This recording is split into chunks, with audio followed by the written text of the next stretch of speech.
Hello അസ്സാം വലൈക്കും. Geography chapter 2ൻ്റെ ചീറ്റാണ് ഈ വീഡിയോയിൽ ഇത്. ഞാൻ പറഞ്ഞിട്ടുണ്ടായിരുന്നു അതിൻ്റെ പ്രിപ്പറേഷനിലാണ്. പിന്നെ അസൈൻമെൻറ്റ്സും നോട്ട്സും ഒക്കെ കാരണമാണ് കേട്ടോ കുറച്ച് ലേറ്റ് ആയി പോയത്. ആൻഡ് നിങ്ങൾക്കത് മനസ്സിലാവുന്നറിയില്ല, കാരണം ഞാൻ പരമാവധി ഷോർട്ടാക്കിയിട്ടാണ് എഴുതിയിട്ടുള്ളത്. ക്ലാസ് ഞാൻ എക്സ്പ്ലെയിൻ ചെയ്യുന്നതൊന്ന് കേൾക്കാം, എന്നിട്ട് നിങ്ങളുടെ ഭാഷയിൽ തന്നെ എഴുതാൻ നോക്കാം കേട്ടോ. ഫസ്റ്റ് തന്നെ ഇക്വട്ടോറിയൽ ക്ലൈമാറ്റിക് റീജിയൻ ആണ്. അത് നമുക്കറിയാം, location 10 degree north to 10 degree south ആണ്. High temperature and high rainfall ആണ്. ഹോട്ട് വെർട്ടിക്കൽ സൺറൈസ് കാരണമാണ് അങ്ങനെ ഹൈ ടെമ്പറേച്ചറും ഹൈ റെയിൻഫോളും ഉണ്ടാകുന്നത്. ഹൈ എയർ കൺവെക്ഷനും ഹൈ കൺവെക്ഷണൽ റെയിൻഫോളും ഉണ്ട്. ആൻഡ് അതാണ് അതിൻ്റെ ക്ലൈമാറ്റ് ഫീച്ചേഴ്സ്. പിന്നെ വരുന്നത് വെജിറ്റേഷനാണ്. വെജിറ്റേഷൻ പറയുമ്പോൾ എവർഗ്രീൻ ഫോറസ്റ്റ്സ് ആണ്. ഇനി നെക്സ്റ്റ് റീജിയൻ വരുന്നത് മൺസൂൺ ക്ലൈമാറ്റിക് റീജിയൻ ആണ്. അതിൻ്റെ ലൊക്കേഷൻ സ്പെസിഫിക്കലി പറയുന്നില്ല. ആൻഡ് ക്ലൈമറ്റ് പറയുകയാണെന്നുണ്ടെങ്കിൽ 50 സെൻറ്റിമീറ്റർ തൊട്ട് 1000 സെൻറ്റിമീറ്റർ ആനുവൽ റെയിൻഫോൾ കിട്ടുന്ന പ്ലേസസ് വരെ കാണാം. പിന്നെ വെജിറ്റേഷനിലേക്ക് പോകുമ്പോൾ എവർഗ്രീൻ ഉണ്ട്, ഡെസിഡീസ് ഉണ്ട്. ഡെസിഡീസ് ഫോറസ്റ്റ് ആണ് മോർ കോമൺ. പിന്നെ മൺസൂൺ ഫോറസ്റ്റിൽ ഒരു ഡിഫറെൻറ്റ് ടൈപ്സ് ഓഫ് ട്രീയുടെ ഒരു മിക്സ് ആണ് ഉള്ളത്.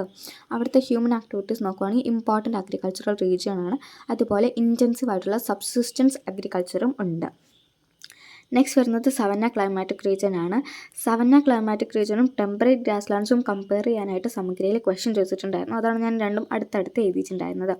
സവന്ന ക്ലൈമാറ്റിക് റീജിയൻ എന്ന് പറയുമ്പോൾ അത് ട്രോപ്പിക്കൽ ഗ്രാസ് ലാൻഡ്സ് ആണ്. 10 ഡിഗ്രി ടു 30 ഡിഗ്രി ലാറ്റിറ്റ്യൂഡ് വരുന്ന, ബോത്ത് എന്ന് പറഞ്ഞാൽ നോർത്തേൺ ഹെമിസ്ഫിയറിലുണ്ട് സദേൺ ഹെമിസ്ഫിയറിലുണ്ട്, 2 ലാറ്റിറ്റ്യൂഡ്സിലുള്ളതാണ്. സോ ട്രോപ്പിക്കൽ ഗ്രാസ് ലാൻഡ്സ് ആണ്.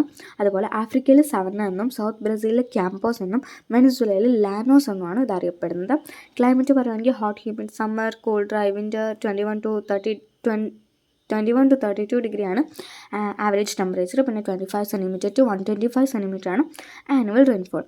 വെജിറ്റേഷൻ പറയുകയാണെങ്കിൽ ഡെസിഡസ് ട്രീസ്, ടോൾ ഗ്രാസസ് ഉണ്ട്. ഡെസിഡസ് ട്രീസും ടോൾ ഗ്രാസസ് ആണുള്ളത്. സോ ഹെർബിവറസ് ആയിട്ടുള്ള ആനിമൽസും കാർണിവറസ് ആയിട്ടുള്ള ആനിമൽസും കാണാം. ഹ്യൂമൻ ആക്ടിവിറ്റീസ് നോക്കുകയാണെങ്കിൽ അഗ്രികൾച്ചർ ആൻഡ് ആനിമൽ ഹസ്ബൻഡറി ആണ് മെയിനായിട്ടും. അതുപോലെ തന്നെ ഡ്രൈ ഫാമിങ്ങും ചെയ്യുന്നുണ്ട്. നെക്സ്റ്റ് വരുന്നത് ടെമ്പറേറ്റ് ഗ്രാസ് ലാൻഡ്സ് ആണ്. 40 to 50 ഡിഗ്രി ലാറ്റിറ്റ്യൂഡ്സിലും നോർത്തേണിലും സദേണിലും കാണുന്നുണ്ട്. ഏഷ്യയിൽ ഇതിന് സ്റ്റെപ്പീസ് എന്നും, ആഫ്രിക്കയിൽ വെൽഡ് എന്നും, ഓസ്ട്രേലിയയിൽ ഡൗൺ എന്നും, നോർത്ത് അമേരിക്കയിൽ പ്രയറിസ് എന്നും, സൗത്ത് അമേരിക്കയിൽ പാമ്പോസ് എന്നുമാണ് ഇതറിയപ്പെടുന്നത്. And short സമ്മറാണ്. അതിൻ്റെ ഹൈ ടെമ്പറേച്ചർ ആയിട്ട് 2 to 13 ഡിഗ്രി സെൽഷ്യസ് ആയിരിക്കും ടെമ്പറേച്ചർ വരെ വിൻ്ററിൽ ടെമ്പറേറ്റ് ഗ്രാസ് ലാൻഡ്സിൽ. ആൻഡ് റെയിൻഫോൾ 25 to 60 സെൻറ്റിമീറ്റർ ആണ് വരുന്നത്. വെജിറ്റേഷൻ നോക്കുകയാണെങ്കിൽ ട്രീസ് വളരെ കുറവാണ്. ഗ്രാസ് ഒരുപാട് വെറൈറ്റീസ് ഓഫ് ഉണ്ട്. അതുകൊണ്ട് തന്നെ ഇവിടെ ആനിമൽസ്, അപ്പോൾ ഷെപ്പേർഡ്സ് ആയിരിക്കില്ല അവരുടെ ഹ്യൂമൻ ആക്ടിവിറ്റി, അപ്പോൾ ഷെപ്പേർഡ്സ് ആണ്. And then Mediterranean climatic regions. Areas around Mediterranean സീയാണ് മെയിൻ ആയിട്ടും വരുന്നത്. അതുപോലെ 30 to 45 ഡിഗ്രി ലാറ്റിറ്റ്യൂഡിൽ വരുന്ന സെയിം ക്ലൈമറ്റുള്ള കുറച്ച് റീജിയൻസും കൂടി ഈ മെഡിറ്ററേനിയൻ ക്ലൈമാറ്റിക് റീജിയനിൽ പെടുന്നുണ്ട്. ഡ്രൈ സമ്മറാണ് 20 to 25 ഡിഗ്രിയാണ് ടെമ്പറേച്ചർ. ഹ്യൂമിഡ് വിൻ്ററിൽ 10 ഡിഗ്രി ടു 16 ഡിഗ്രിയാണ് ടെമ്പറേച്ചർ വരുന്നത്. റെയിൻഫോൾ ആവറേജ് ആയിട്ട് 30 to 75 ആണ്. ഇനി വെജിറ്റേഷൻ നോക്കുകയാണെങ്കിൽ ടോൾ എവർഗ്രീൻ ട്രീസ് ആണ്. അതുപോലെ എവർഗ്രീൻ കോൺഫേഴ്സ് ഉണ്ട്. ഇവരുടെ മേജർ പ്രൊഡ്യൂസ് ഫ്രൂട്ട്സും വെജിറ്റബിൾസും ആണ്. അതുപോലെ സെറിയൽസും പൾസസും പ്രൊഡ്യൂസ് ചെയ്യുന്നുണ്ട്. അതുപോലെ world's leading producers of wine ആണ്. ഇനി ഹ്യൂമൻ ആക്ടിവിറ്റീസ് നോക്കുകയാണെങ്കിൽ agricultural practice according to climatic condition അനുസരിച്ചുള്ള ഒരു അഗ്രികൾച്ചറൽ പ്രാക്ടീസ് ആണ് ഇവിടെ കാണുന്നത്.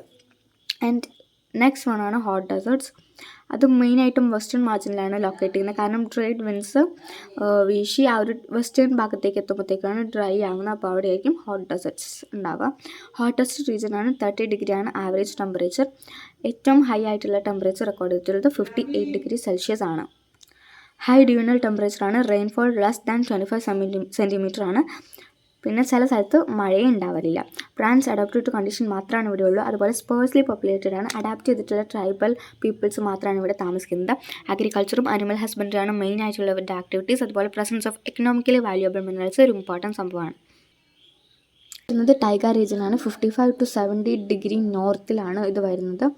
അതുപോലെ തന്നെ സദേൺ ഹെമിസ്ഫിയറിൽ ആബ്സെൻ്റ് ആണ്. അതെന്താണെന്ന് ചോദിച്ചാൽ extent of land mass is general less. അതായത് സദേൺ ഹെമിസ്ഫിയറിൽ ലാൻഡ് വളരെ കുറവാണ്. പിന്നെ ഷോർട്ട് സമ്മറാണ്. 50 to 20 ഡിഗ്രി സെൽഷ്യസ് ആണ് ടെമ്പറേച്ചർ വരുന്നത്. ലോങ് വിൻ്ററാണ്. -13 to -25 ഡിഗ്രിയാണ് ടെമ്പറേച്ചർ വരുന്നത്. 50 to 70 സെൻറ്റിമീറ്റർ ആണ് റെയിൻഫോൾ. പ്രസിപ്പിറ്റേഷൻ സ്നോഫോളിൻ്റെ രൂപത്തിലാണ് മെയിനായിട്ടും. പിന്നെ വെജിറ്റേഷൻ പറയുകയാണെങ്കിൽ കോണിഫറസ് ട്രീസ് ആണ്. ടൈഗ എന്ന് പേര് വരാൻ കാരണം തന്നെ ഈ കോണിഫറസ് ട്രീസിൻ്റെ അബണ്ടൻസ് കാരണമാണ്. ഇനി ഹ്യൂമൻ ആക്ടിവിറ്റീസ് നോക്കുകയാണെങ്കിൽ ലംബറിങ്ങും വൂൾ ഇൻഡസ്ട്രിയുമാണ് മെയിനായിട്ടുള്ള ഹ്യൂമൻ ആക്ടിവിറ്റീസ്. നെക്സ്റ്റ് ആണ് ടുൻഡ്ര റീജിയൻ. എക്സ്ട്രീം കോൾഡ് സോണാണ്. ആർട്ടിക് സർക്കിളിൻ്റെ നോർത്ത് ഭാഗത്തു നിന്നാണ് അത് തുടങ്ങുന്നത്, ടുൻഡ്ര റീജിയൻ തുടങ്ങുന്നത്. വിൻ്ററിൽ -25 to -40 ഡിഗ്രി സെൽഷ്യസ് വരെ ടെമ്പറേച്ചർ പോകാറുണ്ട്. സമ്മർ അപ് ടു 10 ഡിഗ്രി വരെയൊക്കെ പോകാറുള്ളൂ. സ്നോഫാൾ ആണ് വരുന്നത്. വെജിറ്റേഷൻ നോക്കുകയാണെങ്കിൽ വളരെ കുറച്ച് പ്ലാന്റ്സേ ഉള്ളൂ. അതും സമ്മറിൽ മാത്രമാണ് പ്ലാന്റ്സ് ഉണ്ടാവുള്ളൂ. നമ്മൾ പറഞ്ഞല്ലോ 10 ഡിഗ്രി വരെയാണ് സമ്മറിൻ്റെ ടെമ്പറേച്ചർ. അപ്പോൾ ആ സമ്മറിൽ മാത്രമാണ് പ്ലാന്റ്സ് ഉണ്ടാവുള്ളൂ. ആൻഡ് ഹ്യൂമൻ ആക്ടിവിറ്റീസ് നോക്കുകയാണെങ്കിൽ അവിടെ ആകെ നേറ്റീവ് പീപ്പിളേ ഉള്ളൂ, എസ്കിമോ ലാപ്പാസ്. അപ്പോൾ അവരൊക്കെ ഒരു സെമി നൊമാഡിക് ആണ്.